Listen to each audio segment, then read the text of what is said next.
দেশের 12টা বাজবে আর আমরা বসে বসে আঙ্গুল চুষব? আপনারা ধোঁকাবাজ। এই জন্য এই সরকারের অনেককে দেখলে এখন জুলাই যোদ্ধারা আওয়াজ তুলে ভুয়া ভুয়া। পাপ পাপে পছন্দ ধরেছে। এখন সরকার যদি এটা বুঝতে পারেন ভালো, না বুঝতে পারলে পতনকে উঠে খেতে পারবে না। সংগ্রামী বন্ধুগণ, অনেকেই ক্রেডিট দাবি করছেন, কখনো মাস্টার মাইন্ড, কখনো আবার জুলাই শহীদদেরকে ভাগ বাটোয়ারা করছেন। আমি এগুলো নিন্দা জানাই। শহীদদেরকে নিয়ে রাজনৈতিক রং দেওয়ার চেষ্টা করবেন না। যদি রাজনৈতিক দলের ডাকে সাড়া দেওয়ার হতো তারা আগেই দিত। তারা আগে সাড়া দেয় নাই। জীবন দেওয়ার জন্য রাস্তায় নেমেছিল তরুণদের ডাকে। তারা জাতির সম্পদ, তারা কোনো দলের সম্পদ হতে পারে না। তাদের নিয়ে কোনো রাজনীতি হোক, এটা আমরা পছন্দ করি না। আহত পঙ্গু হয়ে যারা এখনো কাতরাচ্ছে, শরীরে অসংখ্য বুলেট পিলেট নিয়ে রাতে একটুখানি ঘুমাতে পারে না, স্বাভাবিক জীবনযাপন করতে পারে না, চলাফেরা করতে পারে না, এখনো এলিজাবেথ সেই মেটালিক কেস নিয়ে তাদেরকে হাঁটতে হয়, এখনো ব্যাংককের হাসপাতালে বিছানায় পড়ে আছে, এখনো ঘরে ঘরে সেই পঙ্গু যোদ্ধারা কাতরাচ্ছে। তাদের দিকে নজর দেওয়ার ফুসরত এই সরকারের হচ্ছে না। আমরা স্পষ্টভাবে বলতে চাই, যাদের কারণে জাতি নাজাত পেয়েছে তাদেরকে অবশ্যই সম্মান দিতে হবে। যারা জীবন দিয়েছে তাদেরকে রাষ্ট্রীয় খেতাবে ভূষিত করতে হবে। শহীদ পরিবারগুলোকে সম্মানের সাথে পুনর্বাসন করতে হবে। যারা আহত পঙ্গু হয়েছে তাদের সুচিকিৎসা নিশ্চিত করতে হবে, সেটা দেশে হোক কিংবা বিদেশে হোক। এটা হবে সর্বোচ্চ অগ্রাধিকার, এবং তাদেরকেও সম্মানজনক পুনর্বাসনের ব্যবস্থা করে দিতে হবে। খুনিদেরকে, ফ্যাসিস্টদেরকে বিচারের আওতায় এনে তাদের শাস্তি নিশ্চিত করতে হবে। লক্ষণ ভালো না, একটাও দেখতে পাচ্ছি না। সব যেন চূড়াবালিতে হারিয়ে যাচ্ছে। কার সাথে আঘাত করে জাতির এই দাবিগুলোকে উপেক্ষা করা হচ্ছে আমরা জানতে চাই। এর জবাব প্রধানমন্ত্রীকে দিতে হবে, কারণ এর আগে নির্বাচনের আগে তিনিও তো এই দাবিগুলো করেছিলেন। এখন কেন সেগুলো হারিয়ে যাচ্ছে? প্রিয় দেশবাসী,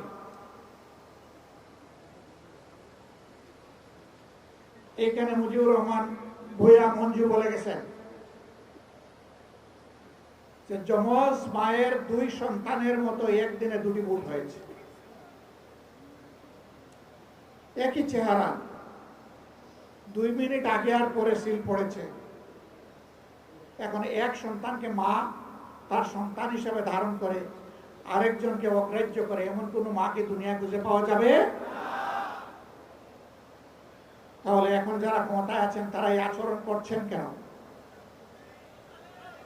এটা জাতির সাথে সুস্পষ্টভাবে প্রতারণা, এবং তারা সংসদে দাঁড়িয়ে এটা স্বীকার করে নিয়েছেন। স্বীকার করে নেওয়ার জন্য ধন্যবাদ। মনে রাখবেন, এই স্বীকারোক্তির মাধ্যমে আপনারা প্রতারক হিসাবে জাতির সামনে নিজেদের নাম রেজিস্ট্রেশন করে নিয়েছেন। আপনারা ধোঁকাবাজ। এই জন্য এই সরকারের অনেককে দেখলে এখন জুলাই যোদ্ধারা আওয়াজ তুলে ভুয়া ভুয়া।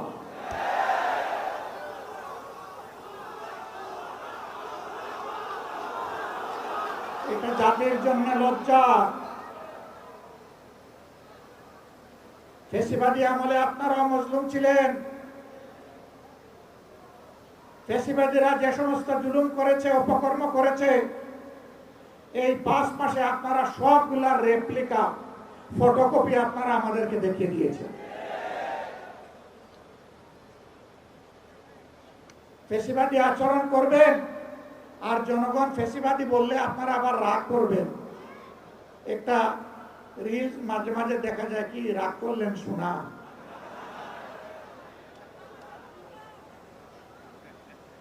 ফেসিবাদী আচরণ ছেড়ে দেন, জনগণ ফুলের মালা দিয়ে আপনাদেরকে বরণ করবে, দেশ গড়ার কাজে সাহায্য করবে। এ দেশ আমাদের সকলের, দেশকে আমরা ভালোবাসি, কিন্তু আল্লাহর কসম খেয়ে বলছি, বাংলার জমিনে কোনো ফেসিবাদকে আমরা সহ্য করব না।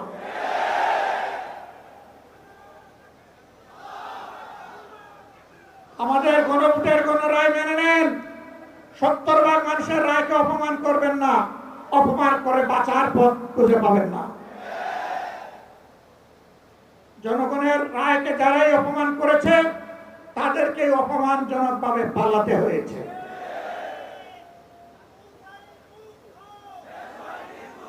প্রিয় দেশবাসী, এই ব্যাপারে আপোষ করার জন্য প্রতিনিয়ত আমাদেরকে চাপ দেওয়া হচ্ছে, আমাদেরকে লোভ দেখানো হচ্ছে।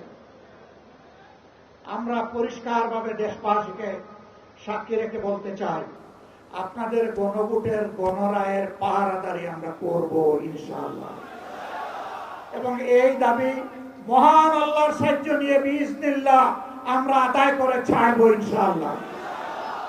এই দাবি আমরা পরিত্যক্ত ঘোষণা করব না, কোনো কিছুর বিনিময়ে না, জীবনের বিনিময়ে হলেও এই দাবি আদায় হবে ইনশাআল্লাহ। আপনারা ঐক্যবদ্ধ আছেন? থাকবেন? লড়তে রাজি আছেন? দাখিল স্পন্তা হেলমেট সবগুলোকে বুড়ি আঙ্গুল দেখানোর জন্য প্রস্তুত আছেন?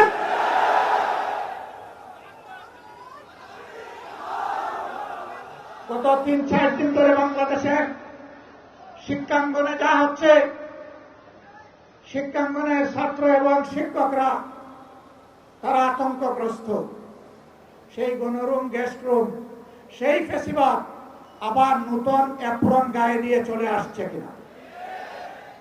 আমরা শিক্ষাঙ্গনের ছাত্র, শিক্ষক, কর্মচারী সবাইকে বলবো, ফ্যাসিস্ট যেখানেই প্রতিরোধ সেখানে।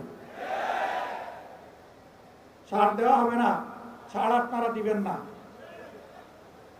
হ্যাঁ, পাপ বালিক হইতে একটু সময় লাগে, কিন্তু বালিক হওয়ার পরে ওই গাছের বৃন্ত থেকে ওটা পচে গিয়ে পড়ে যায়।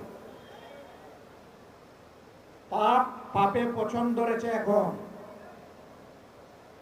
সরকার যদি এটা বুঝতে পারেন ভালো, না বুঝতে পারলে পতন কেউ ঠেকাতে পারবে না।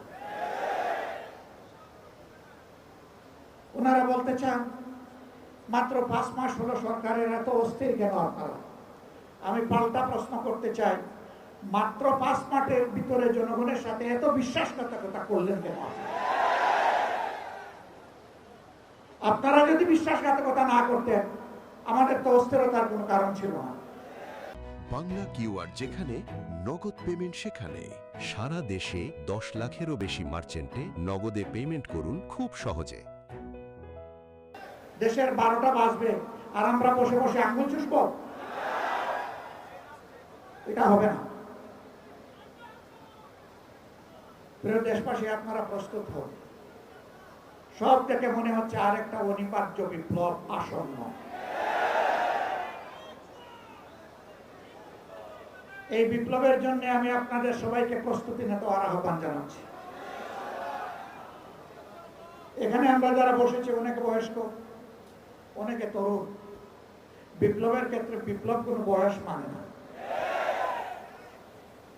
যেমন 24শে জুলাই আবাল বৃদ্ধ বনিতা, 10 মাসের শিশু থেকে 90 বছরের বৃদ্ধ সবাই ছিল রাজপথে। আগামীতেও বয়স বিপ্লবকে সঙ্গ দিয়েই সামনে এগিয়ে যাবে ইনশাআল্লাহ। সেদিন সবাই হবে তরুণ, সবাই হবে যুবক, এবং ফেসিবাদের বিরুদ্ধে লড়াই হবে আপোষহীন, তীব্র, বিজয় ছিনিয়ে আনার লড়াই হবে ইনশাআল্লাহ। যে জন্মের ভয় দেখাবেন না, আল্লাহর মেহেরবানিতে এগুলোকে কোনো পাত্তাই দেই না। ফাঁসির ভয় দেখাবেন না। ফাঁসির রশি যদি জাতির মুক্তির জন্য প্রয়োজন হয়, ফুলের মালা হিসাবে কবুল করে নেব। ফাঁসির তক্তার উপর দাঁড়িয়ে বুক কাঁপবে না, ঠোঁট কাঁপবে না, বিজয়ের জয়ধ্বনি শুনিয়ে যাব ইনশাআল্লাহ। সম্মানিত বন্ধুগণ, গ্যাসের দাম কখন বাড়ানো হয়? বাড়ানোর আগে গ্যাস কমাই দেওয়া হয়। সমাজে সংকট সৃষ্টি করা হয়, জনগণ অতিষ্ঠ হয়ে উঠে। এই ফাঁকে গ্যাসের দাম বাড়াইয়া বলে, জনগণ বলে যাক বাবা, দাম বাড়লে পাইয়া তো বেশি। এটা ফ্যাসিবাদী প্র্যাকটিস। যদি দাম বাড়ানোর আগে সংকট সৃষ্টি হয়, আর সংকট সৃষ্টি হওয়ার কারণে যদি দাম বাড়ার পরে আবার সংকট দূর হয়ে যায়, তাহলে দাম না বাড়াইয়া সংকট দূর হয় না কেন? এটা জনগণের সাথে প্রতারণা। অতীতে যারা জনগণের সম্পদ লুণ্ঠন করেছে, চুরি করেছে, ডাকাতি করেছে,